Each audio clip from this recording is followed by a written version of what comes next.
How has been your journey till now? कि दिल्ली में इतनी चौड़ी सड़कें क्यों हैं, ये बड़ी बसें क्यों हैं, ये फ्लाईओवर्स क्यों हैं, all those transportation systems which really amazed me. उनके policies day to day life या क्या चलता है? एक तो हम सिर्फ ट्रांसपोर्ट पे काम करते हैं, OEM के साथ डायरेक्टली काम करते हैं एफिशिएंसी इंप्रूव करने के लिए। मकसद सिर्फ रिपोर्ट या पेपर पब्लिश करना नहीं है। Do you think it's right now the way we are working towards it? Is it possible to achieve that before time? तो अगर आप देखें इलेक्ट्रिफिकेशन आज की डेट में, अगर किसी को इलेक्ट्रिक व्हीकल खरीदना है तो कोई क्यों खरीदता है? Hi, welcome. Welcome to 2 Degree Talk, a fits-all podcast on sustainability and climate actions. I am your host, Anand Pathak, CEO of Fits-all. Today with me is Mr. Amit Bhatt, MD India of International Council on Clean Transportation. It's a non-profit organization which works towards making policies and do research on improving climate footprint for transportation sectors. He has almost 2 decades of experience in this field on working on policies, data which advances clean transportation. So we will start the podcast. Welcome to 2 Degree Talk. Thank you so much. So we'll start with, you have almost 2 decades of experience in this field. How has been your journey till now in the field of sustainability and transportation? No, very interesting question. So somewhere in 2000, I came to Delhi after completing my bachelor's in architecture. And the intention was to work on architectural projects. However, when I came to Delhi and I was very fascinated with the transport system. So I am born and brought up in Allahabad, now called Prayagraj. My schooling was in that city. My graduation was in Cuttack, Odisha. So coming to Delhi was very fascinating because I was really overwhelmed by कि दिल्ली में इतनी चौड़ी सड़कें क्यों हैं, ये बड़ी बसें क्यों हैं, ये फ्लाईओवर्स क्यों हैं, all those transportation systems which really amazed me. And so I worked for some time as an architect, and then I thought I have to study this system in detail, the transport system. And that's where I did a master's from School of Planning and Architecture in Delhi. Okay. And since then I've been working in this field of transportation. Definitely. So मैं भी लगभग early to 2000 के बाद ही आया था. I was also intrigued by the large. I come from Jharkhand, a small town Devghar in Jharkhand. So काफ़ी difference लगा था definitely. Absolutely. And लेकिन तब से अब तक almost 22 years I think has passed. It is not only Delhi now, it's NCR, Noida, Gurgaon, everything is together. So in your two decades of experience in this field, is there any one, you can say, milestone or one initiatives that makes you feel proud that it has been implemented according to the recommendation or suggestions by your institute? नहीं, काफ़ी चीज़ें, some of the projects I worked on have seen light. So for example, initially I worked a lot on buses. So kind of worked very extensively on how do you get urban buses in running. So पहले अगर आप बस देखें तो बस क्या होता था, वो ट्रक चैसी बनती थी, उस चैसी पे आप बस की बॉडी लगा देते थे और बस बन जाती थी।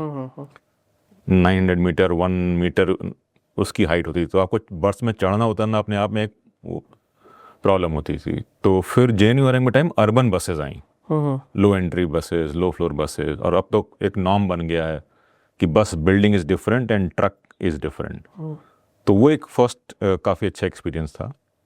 फिर मेट्रो के एक्सपेंशन में काम करने को मौका मिला, तो उस पर काम किया।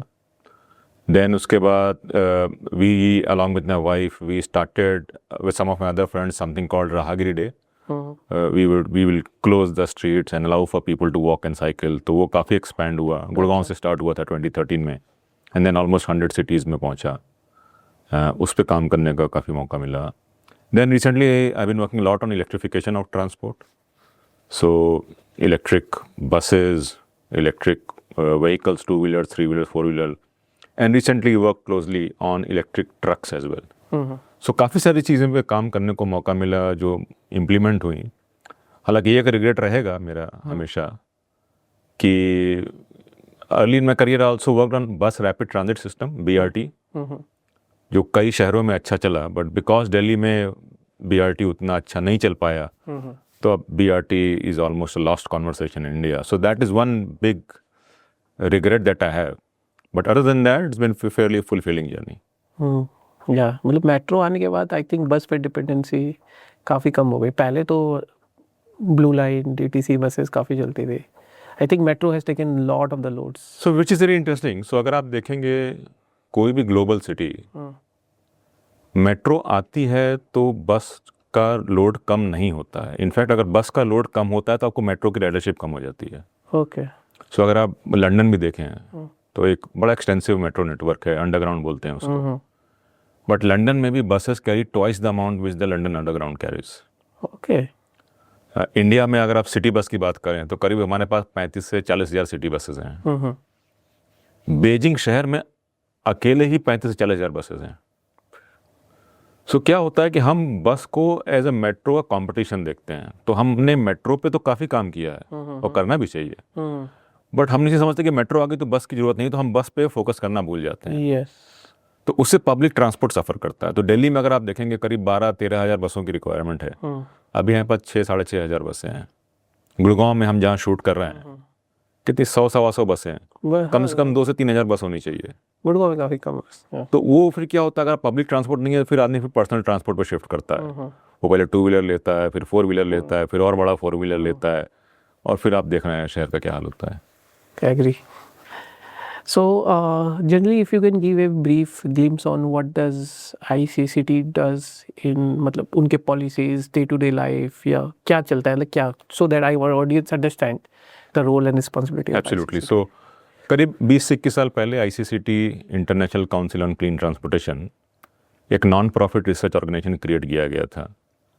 आइडिया ये था कि जो ट्रांसपोर्ट रेगुलेटर्स हैं उनको हम टेक्निकल गाइडेंस दें. सो ICCT 2-3 चीज़ें खासियत है ICCT की. एक तो हम सिर्फ ट्रांसपोर्ट पे काम करते हैं और किसी चीज़ों पे नहीं काम करते हैं. और ट्रांसपोर्ट में भी जनरली हम व्हीकल के साइड काम करते हैं. तो चाहे वो रोड ट्रांसपोर्ट हो, चाहे वो एविएशन एयरक्राफ्ट हो या मरीन हो, उस पे काम करते हैं. और हमारा फोकस है कि हम एफिशिएंसी कैसे बेटर अंडरस्टैंड करें, एमिशंस जो आते हैं उसको कैसे समझें, और इलेक्ट्रिफिकेशन का कैसे बढ़ावा दें. सो ग्लोबली हमारे करीब 200 स्टाफ हैं. ऑल मेजर ऑटोमोटिव मार्केट आप ले लीजिए, US, Europe, China, India, Brazil, Mexico, और अब अफ्रीका में हम काम शुरू कर रहे हैं. और इंडिया में हमारा करीब 25 लोगों का स्टाफ है, और दिल्ली में हमारा ऑफिस है. So generally when you work on efficiency इन सब चीज़ों पे, तो आप OEM के साथ डायरेक्टली काम करते हैं एफिशिएंसी इंप्रूव करने के लिए, या गवर्नमेंट के थ्रू रिकमेंडेशन जाता है policies in that case? So basically हमारा जो काम होता है उसका and, so one is ICCT is a research organisation but we are not a university. Okay. हाँ. तो हमारा मकसद सिर्फ रिपोर्ट या पेपर पब्लिश करना नहीं है. हमारा मकसद है कि उस रिपोर्ट या उस पेपर से कोई पॉलिसी को कैसे इन्फ्लुएंस किया जा सके. यस. तो हम अपनी रिपोर्ट या एनालिसिस या रिसर्च गवर्नमेंट एजेंसीज को देते हैं, चाहे वो नेशनल लेवल पे हो, स्टेट लेवल पे हो. कई बार गवर्नमेंट एजेंसी उस पर काम करना चाहती हैं तो उनकी मदद करते हैं. हमारा क्लोज इंटरेक्शन ऑटोमेकर्स के साथ होता है. तो वो उस तरह से हम उनके साथ काम करते हैं. But since we are independent research organisation, our research is absolutely independent. So they are part of the ecosystem. तो हम उनसे एंगेजमेंट रखते हैं. बट अल्टीमेटली हमारा जो इन्फ्लुएंस ऑडियंस होता है वो रेगुलेटर या पॉलिसी फॉर्मुलेटर्स होते हैं. Got it. So now moving to our next sections. India is growing very, very fast, and I think one of the major, while India is growing, the transportation is also contributing a lot in its growth, and it's going to grow. So one of the vision of Nitin Gadkari is by 2050 we should be net zero in road transportation. So do you think it's right now the way we are working toward it? Is it possible to achieve that before time, or in the 250, whatever is the vision, what are some of the initiatives that has been taken in this field already by the government? And उन initiative में से आपको लगता है कुछ जो काफ़ी अच्छी चल रही है, and focus would be double on those kind of things? Absolutely. So अगर आप देखेंगे तो जब ऑनरेबल प्राइम मिनिस्टर ने कहा कि India needs to go net zero by 2070, we started working on a project to understand कि रोड ट्रांसपोर्ट का कंट्रीब्यूशन क्या होगा नेट ज़ीरो में जब कंट्री पूरा नेट ज़ीरो 2070 में चली जाएगी. तो हमने ये रिसर्च से कंक्लूड किया that India needs to electrify all of its motor vehicles Okay. between 2045 and 2050. And when I say electrify, I mean most of it will be battery electric. There could be some cases for hydrogen fuel cell as well. तो एक तो ये है. Second, our research also concluded that we cannot reach a net zero target using internal combustion engine. Okay. So internal combustion engine will be transitioning और वो transition होकर electrification में होना पड़ेगा.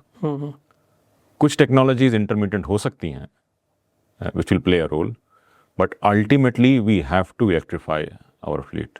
तो अगर ये एंड प्रोडक्ट है, the question is what is it that we should do. So अगर आप देखें, गवर्नमेंट ने काफ़ी सारी स्कीम्स लाए हैं इलेक्ट्रिफिकेशन प्रमोट करने के लिए. पहले फेम था, अब PME ड्राइव आया है, फिर स्टेट गवर्नमेंट्स अपनी EV पॉलिसीज ला रही हैं.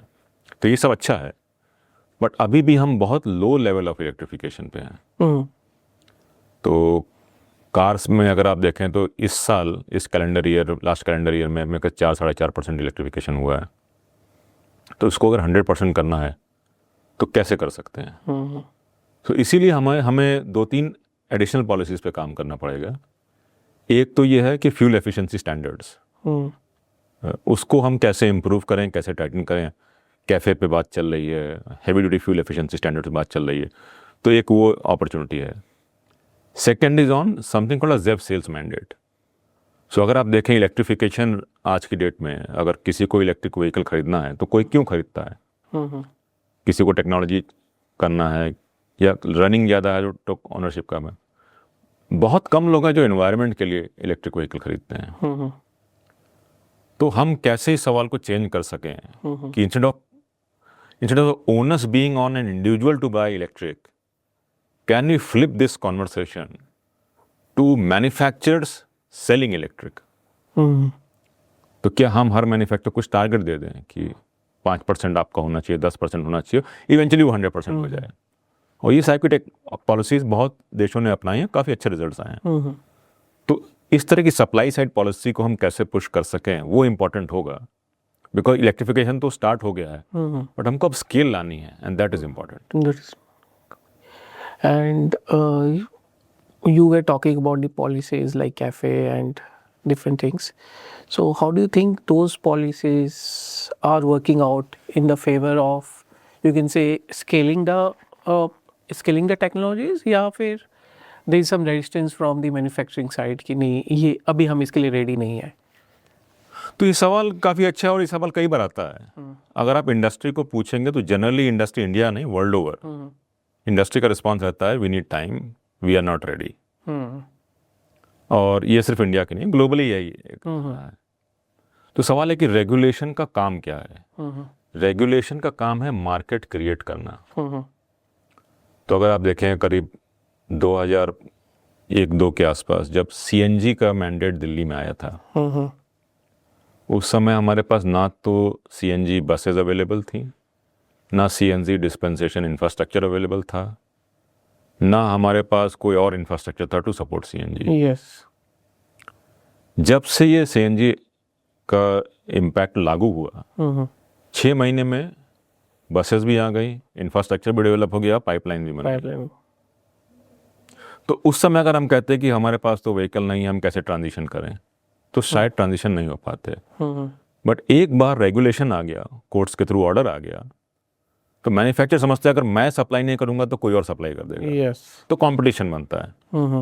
So that is why the power of regulation, it creates market. तो अगर हम ऐसा रेगुलेशन लाएं, चाहे वो एफिशिएंट फ्यूल एफिशिएंसी स्टैंडर्ड्स हो, कैफे हो या ZEV सेल्स मैंडेट हो, तो मार्केट क्रिएट करेगा.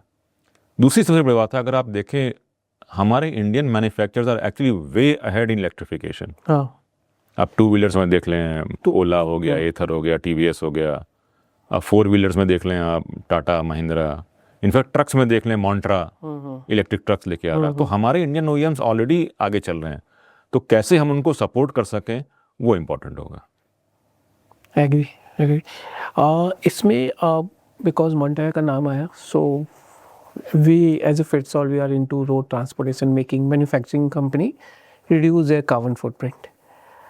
तो उसमें मेन आप देखोगे रोड ट्रांसपोर्टेशन में almost 90% of the road transportation is heavy duty trucks, mid mile, long distance. उसमें अभी भी I think there is no heavy duty trucks में शॉर्ट डिस्टेंस के तो आ गए बिकॉज मॉन्टर आई PLT ने लगाया, अशोक लेलैंड ने भी लॉन्च किया है, टाटा मोटर्स भी लेके आ रही है.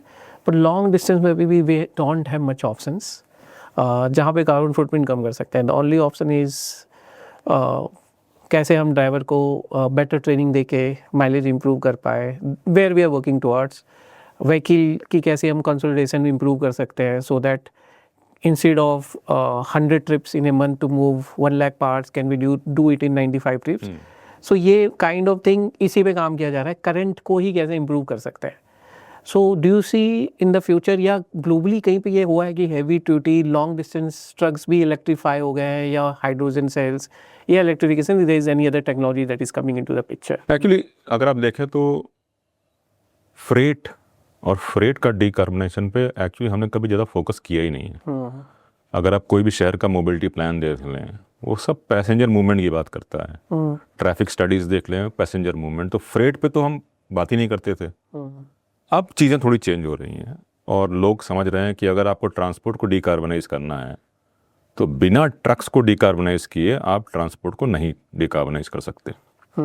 The question is what do we do? तो globally there is a big push towards electrification of trucks. और चाइना का अगर आप लास्ट ईयर का डेटा देखें, ऑलमोस्ट इलेक्ट्रिक ट्रक सेल्स और कन्वेंशनल बराबर है. हमारे पास है बहुत ही स्लो नंबर हैं. इनफैक्ट कैलेंडर ईयर 24 में तक में कुछ 500 इलेक्ट्रिक ट्रक बिके थे. लास्ट ईयर ही 500 बिके हैं. तो उससे डबल हो गया सेल्स, बट बेस हमारा बहुत छोटा है. तो there are couple of things why electrification of trucks has not picked up and I think it is going to pick up in coming. एक तो कॉस्ट डिफरेंशियल बहुत ज़्यादा है. Almost 3 to 4 times is the cost of electric trucks versus conventional trucks. तो ROI अगर आपको निकालना है तो फिर वो इशू है. सेकंड, कुछ इनहेरेंट लॉजिस्टिक्स प्रॉब्लम है. अब जैसे ऑन एवरेज अगर आप देखेंगे कि ट्रक का loading unloading is hugely varying. Truck almost 35-40% खाली चल रहे हैं.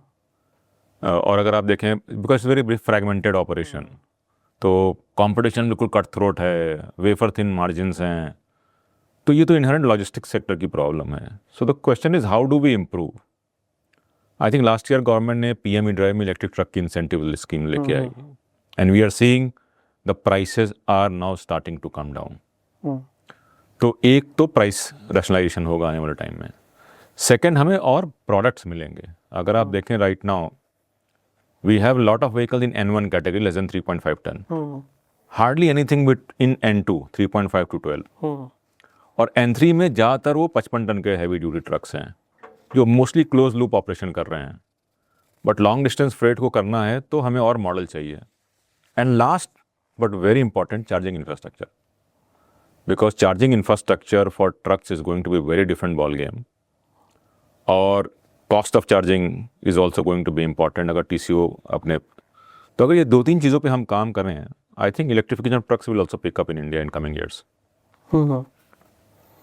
सो जब तक ये पिकअप हो रहा है electrification of trucks, do you think is there any other modes to reduce carbon footprint? One is definitely road transportation. So globally, how is there any country who can be benchmark for us कि what they are doing beside trucks? Definitely अगर truck पे कर रहे हैं तो 100% अगर हो ही गया है, is there anything other way? For example, अभी इंडिया ने जैसे PM ने लॉन्च किया है waterways for India, I think 2021 waterways, but still operationally नहीं है वो. I think that can be one of the way to reduce carbon footprint.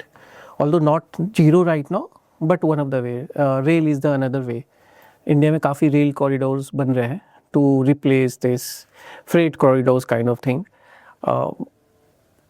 बाहर ऐसा कुछ आपको लग रहा है कुछ इनोवेशन हुआ है जो हम इंडिया में लेके आ सकते हैं, और all the people are working towards this, only EV के साइड ही काम कर रहे हैं?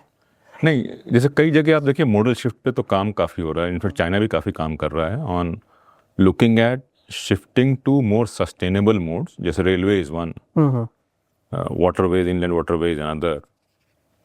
बट उन दोनों के थोड़े से लिमिटेशन है. वाटर वे के थोड़ा limitation because you need to have a certain level of water infrastructure to develop water-based transport. Railway is good option, but again we need तो जिस तरह से हमारी इकोनॉमी ग्रो कर रही है उसके हिसाब से इंफ्रास्ट्रक्चर भी ग्रो होना चाहिए. अगर वो ग्रो नहीं होगा तो वो सारे मोड्स जो हैं वो रोड बेस पे शिफ्ट होंगे. और road based system unfortunately offers a much higher flexibility. Almost आप डोर टू डोर कर सकते हैं जो रेलवे वाटरवेज में आप नहीं कर सकते in many cases. So we have to expand our railway infrastructure. Dedicated freight corridors वगैरह आ रहे हैं, वो सब इंपॉर्टेंट है. बट उसके बाद भी a lot will be on road based system. Road definitely. तो फिर उसका क्या करें. दूसरी बात हमको समझनी है कि in addition to this climate there is a very strong public health argument for electrification of trucks. So हमने दिल्ली में लास्ट ईयर एक स्टडी की थी to understand real world emission. मतलब अगर आप अपनी गाड़ी को पीयूसी में लेके जाएं और टेस्ट करते हैं तो कुछ it's not a very scientific test because एक एमिशन जब गाड़ी चलती है तब आप मेजर नहीं कर रहे हैं, आप स्टेशनरी व्हीकल को मेजर कर रहे हैं एमिशन. सेकेंडली दिल्ली में सारी कॉन्वर्सेशन नॉक्स और PM 2.5 की होती है. ये दोनों आप पीयूसी में कैप्चर ही नहीं करते हैं. तो जब कैप्चर ही नहीं कर रहे हैं तो कैसे मान लो वो व्हीकल क्लीन है या क्लीन है. तो हमने रियल वर्ल्ड एमिशन में when vehicles are under motion वो डेटा कैप्चर किया था. And we found that the real world emission as compared to lab limits can be as high as 20-25 times. Oh. Or worst of the lot was commercial vehicles. So in fact, in some cases we found commercial truck operating on CNG almost had 25 times the limit of NOx emission as compared to lab limits. CNG trucks also. CNG trucks also. And it was very surprising because CNG we think is a clean fuel. Clean, हाँ. But इसका particulate matter emission तो कम होता है but Knox emission काफ़ी ज़्यादा होता है. And Knox के दो प्रॉब्लम है. एक तो ऊपर जाके पार्टिकुलेट मैटर बनाता है जो अल्टीमेटली का PM में कंट्रीब्यूशन करता है. एंड नॉक्स के और भी सारे इश्यूज हैं. So if you start analysing in detail you will realize that there is no other option but to move toward electrification. Because it will give you on climate, it will give you on public health, it will also give you on efficiency targets that we have to achieve as a country. कुछ लोग argument क्या करते हैं electrification पे कि हाँ I am an early adopter of EV vehicle. So around 5 to 6 years back only I bought my first EV car just because कि मुझे लग रहा था let's contribute something better positive. But लोग आर्गूमेंट ये रहता है भाई तुम जो चार्ज कर रहे हो तो कोल से हो रहा है, correct, at the end electricity वहाँ से आ रहा है. Until you move complete your electricity infra towards cleaner way which government is doing really well. Solar से काफ़ी डिपेंडेंसी आ गई है, सोलर काफ़ी आ रहा है. सो इनका आर्गूमेंट ये रहता है यार तुम EV तो कर लोगे लेकिन चार्ज तो मुझसे कर रहे हो कोल और उन एनर्जी सोर्स से. So it's again kind of thing, emission is there. So what do you think, how do balance their point of view, or what can be our counter argument in that sense, so that we make people aware कि हाँ करो यार वो हो रहा है फिर भी let's do our work, whatever is in our hand. नहीं, ये सवाल कई बार आता है. इसको देखने के 2-3 तरीके से हम देख सकते हैं. एक तो हम ये कर सकते हैं कि एब्सोल्युटली कोयले से बिजली आ रही है और वो रिन्यूएबल सोर्सेज में जाना चाहिए और गवर्नमेंट उस पर काम कर रही है और वो होगा आने वाले टाइम तक. बट अगर हम अभी का सिनेरियो देखें तो हमने एक स्टडी की थी टू अंडरस्टैंड करंट ग्रिड. अगर हम अज्यूम करें तो एक life cycle emission between electric car, electric two wheeler in India on current grid versus a conventional car, conventional two wheeler in India. So life cycle emission में क्या impact आता है? And we found that even with the current grid, an electric car is cleaner by almost 20%. Okay. With the current grid. अच्छा. तो अगर वो grid आप clean करते चले जाएंगे, so 20 का 30, 40, 50 होता चला जाएगा. Okay. टू व्हीलर बिकॉज की बैटरी कम है, ऑलमोस्ट 35-40% ज़्यादा क्लीन है. So that is one part of the story कि yes, we have to clean the grid, but even with the current grid, electric vehicles are cleaner because the electric motor is inherent a much efficient mode of equipment than compared to internal combustion engine. So that is one part. Second part, कि अगर आप air pollution से बात करें तो it is absolutely no brainer. अब दिल्ली में आप देखिए क्या एयर क्वालिटी है, और almost half comes from transport. तो हाइपोथेटिकली अगर कल को हम वो हाफ को जीरो टेल पाइप कर दें तो आपको ऑलमोस्ट 50% रिडक्शन तो पॉल्यूशन का हो ही गया. थर्ड, अगर आप देखें कई साल पहले दिल्ली में, और या आपने झारखंड में देखा होगा, मैंने यूपी में देखा था कि सब मार्केट में छोटे छोटे डीजल जनसेट चलते थे बहुत. और कितना धुआं होता था उससे. इलेक्ट्रिसिटी नहीं रहती थी. हाँ अब इलेक्ट्रिसिटी आ गई है, हाँ वो डीजल जनसेट चले गए हैं, हाँ हाँ. और कितना क्लीन है. क्लीन. तो उसमें कोई क्यों नहीं बात करता कि बिजली तो कोयले से आ रही है, जनरेटर से हम क्यों नहीं ले रहे हैं. So we have replaced those generator, but we have added a lot of mobile generators. And internal combustion engine vehicle is nothing but a mobile generator. तो उसको तो हम एक्सेप्ट कर रहे हैं, लेकिन वो अपने दुकान का जनरेटर को हमने हटा दिया ये बोल के कि वो क्लीन नहीं है. तो वो हमको समझना पड़ेगा. तो ये नैरेटिव है, एब्सोल्युटली रॉन्ग नैरेटिव है, बट हमको अपनी इलेक्ट्रिसिटी क्लीन करनी है, इस पर तो कोई सवाल नहीं है. Thanks. So let's come to the rapid fire round. So EV or hydrogen fuel vehicles, which will have bigger impact and longer impact? Battery electric for sure.